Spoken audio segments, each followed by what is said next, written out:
SP Balaram ঘোষকে মেরে তুই আন্ডারগ্রাউন্ড করে দিয়েছিস? আচ্ছা খেয়ে নি। আমার না শুনে কেমন হাত পা ঠান্ডা হয়ে যাচ্ছে। এই সালা মাল কাজ করছে না রে। শোন, এই চাবিটা ধর, এখন থেকে ও সব দায় দায়িত্ব তোর। নে ধর। শোন, ভুলেও দরজা খুলবি না। খাওয়ার দাওয়ার যা দেওয়ার দরকার সব বাইরে থেকে দিবি। আর একটা কথা, এই কথাটা শুধু তোর আর আমার মধ্যে থাকবে, আর কেউ যেন জানতে না পারে। আর পুলিশ?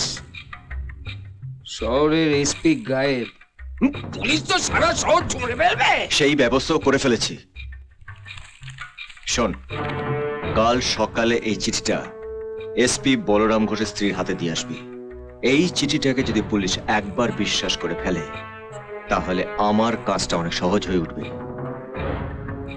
কি আছে এই চিঠিতে? আমার বাঁচার রাস্তা। May I come in, sir?